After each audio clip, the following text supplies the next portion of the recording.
এবার আলোচনায় আসাদুজ্জামান মিয়ার বিপুল সম্পদ।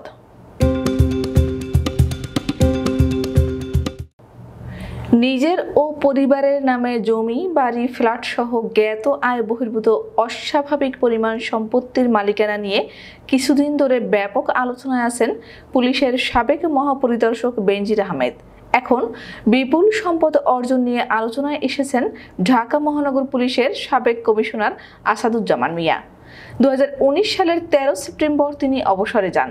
আসাদুজ্জামান মিয়ার সম্পদ নিয়ে আলোচনার সূত্রপাত হয় ঈদুল আজহার আগের দিন রোববার ঢাকার একটি দৈনিক পত্রিকার খবরকে কেন্দ্র করে। ওই খবরে বলা হয়, পুলিশের সাবেক এই ঊর্ধ্বতন কর্মকর্তার স্ত্রীর নামে ঢাকায় একটি বাড়ি ও দুটি ফ্ল্যাট, ছেলের নামে একটি বাড়ি এবং মেয়ের নামে একটি ফ্ল্যাট রয়েছে। এছাড়া ঢাকা, গাজীপুর ও নারায়ণগঞ্জে তার স্ত্রী ও সন্তানদের নামে 67 শতক জমি রয়েছে। এই 3 জেলায় তার পরিবারের সদস্যদের নামে রয়েছে আরও 166 শতক জমি। যদিও আসাদুজ্জামান মিয়া 16 জুন গণমাধ্যমের কাছে দাবি করেছেন তার সব সম্পদ বৈধ আয়েই কেনা।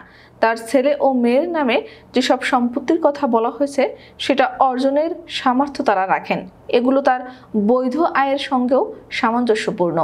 একটি দৈনিক পত্রিকায় প্রকাশিত প্রতিবেদনের তথ্য বলছে, রাজধানীর বসুন্ধরা আবাসিক এলাকার এল ব্লকের লেন 1/A 166 এবং 167 নম্বরে 10 কাঠা জমির উপর সাবেক পুলিশ কর্মকর্তা আসাদুজ্জামান মিয়ার স্ত্রী আফরোজা জামানের মালিকানায় 6 তলা একটি বাড়ি রয়েছে। রাজধানীর ইস্কাটনেও আসাদুজ্জামান মিয়ার স্ত্রীর নামে একটি ফ্ল্যাট রয়েছে। আরও একটি ফ্ল্যাট রয়েছে ধানমন্ডিতে। এর বাইরে সিদ্ধেশ্বরীতে আসাদুজ্জামানের মেয়ের নামে একটি ফ্ল্যাট রয়েছে। প্রতিবেদনে আরও বলা হয়, গাজীপুরের কালীগঞ্জের চাঁদখোলা মৌজায় 2017 থেকে 2019 সালের মধ্যে সর্বমোট 106 শতক জমি কেনা হয় আসাদুজ্জামানের স্ত্রী আফরোজা জামানের নামে। এছাড়া 2018 সালে নারায়ণগঞ্জের রূপগঞ্জের কোয়ামশাইল কায়েতপাড়া মৌজায় আফরোজার নামে 28 শতক জমি কেনা হয়। একই বছর একই মৌজায় আরও 32 শতক জমি কেনা হয় তার নামে। পূর্বাচলে 10 কাঠা জমি রয়েছে আসাদুজ্জামান মিয়ার নামে। এছাড়া আসাদুজ্জামানের পরিবারের সদস্যদের নামে রাজধানীর আফতাবনগরে 21 কাঠা জমি রয়েছে। নিকুঞ্জ 1-এ আসাদুজ্জামানের ছোট ছেলের নামেও একটি বাড়ি রয়েছে। এসব সম্পদের বিষয়ে ডিএমপির সাবেক কমিশনার আসাদুজ্জামান মিয়া গণমাধ্যমকে বলেন, স্ত্রীর নামে থাকা বাড়িটি ব্যাংক থেকে ঋণ নিয়ে নির্মাণ হয়েছে। তার মেয়ে চিকিৎসক, জামাতাও চিকিৎসক। তারা বৈধ আয়ে ফ্ল্যাট কিনেছেন। এছাড়া যেসব জমির কথা বলা হচ্ছে তাও বৈধ আয়ে কেনা। তাদের যত সম্পদ সেটি আয়কর বিবরণীতে বিস্তারিত উল্লেখ আছে। পুলিশের সাবেক এই ঊর্ধ্বতন কর্মকর্তার দাবি, উত্তরাধিকার সূত্রে তার স্ত্রী এবং তিনি অনেক সম্পদের মালিক। তার এক ছেলে বহুজাতিক প্রতিষ্ঠানে উচ্চ বেতনে চাকরি করেন। ছেলের বউ একটি ব্যাংকে উচ্চ বেতনে চাকরি করেন। তার স্ত্রীও বুটিকের ব্যবসা রয়েছে। আফতাবনগরে 21 কাঠার প্লটের মধ্যে 7 কাঠা ছাড়া বাকি জমির মালিক আসাদুজ্জামানের 2 শালিকা। এদিকে অল্প সময়ের ব্যবধানে পুলিশের 2 ঊর্ধ্বতন কর্মকর্তার বিপুল সম্পদের মালিকানা অর্জনের বিষয়টি নিয়ে বাহিনীর মধ্যেও রয়েছে মিশ্র প্রতিক্রিয়া।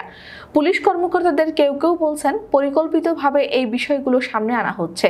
এভাবে চলতে থাকলে ভবিষ্যতে অবসরের পর অনেক কর্মকর্তা বিপদে পড়তে পারেন। বিভিন্ন পর্যায়ের একাধিক পুলিশ কর্মকর্তা গণমাধ্যমকে জানিয়েছেন, বেনজির আহমেদ ও আসাদুজ্জামান মিয়ার অস্বাভাবিক সম্পদের মালিকানার বিষয়গুলো সামনে আসায় সবচেয়ে আতঙ্কে আছেন দুর্নীতিতে জড়ানো কর্মকর্তারা। এজন্য এই সংক্রান্ত আলোচনাকে তারা ব্যক্তির দুর্নীতির পরিবর্তে বাহিনীর ভাবমূর্তির বিষয় বলে সামনে আনার চেষ্টা করছেন। ভবিষ্যতে যেন এমন আর কোনো কর্মকর্তার সম্পদ অর্জনের বিষয়গুলো সামনে না আসে, এজন্য করণীয় নিয়ে ভাবছেন কেউ কেউ। এজন্য কয়েকজন ঊর্ধ্বতন কর্মকর্তা বসে আলাপ আলোচনার চিন্তা করছেন বলেও জানান একাধিক কর্মকর্তা।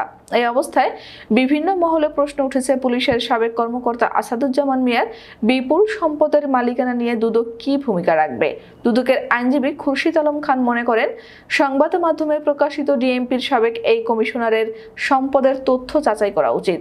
খুরশিদ আলম খান গণমাধ্যমকে বলেন, একজন সরকারি চাকুরিজীবী ও তার পরিবারের সদস্যদের নামে ঢাকা সহ দেশের বিভিন্ন জেলায় স্থাবর সম্পদ থাকার যে তথ্য প্রকাশিত হয়েছে সেটি নিয়ে জনমনে নানা প্রশ্ন তৈরি হয়েছে। বিস্তারিত অনুসন্ধানের মাধ্যমে এসব সম্পদের উৎস বের করা দরকার। আয়ের সঙ্গে অসঙ্গতিপূর্ণ সম্পদের খোঁজ পাওয়া গেলে ব্যবস্থা নেওয়া উচিত। ডিএমপি কমিশনারের দায়িত্ব শেষে আরেকটি গুরুত্বপূর্ণ পদে জাতীয় নিরাপত্তা সংক্রান্ত সেলের প্রধান নির্বাহী কর্মকর্তা পদে আসাদুজ্জামান মিয়াকে নিয়োগ দিয়েছিল সরকার। 2022 সালের সেপ্টেম্বরে তার চুক্তির মেয়াদ শেষ হয়। এ কারণে পুলিশের এই সাবেক অতিরিক্ত আইজিপির বিপুল সম্পদ অর্জনের বিষয়টি নিয়ে রাজনৈতিক মহলেও আলোচনা তৈরি হয়েছে।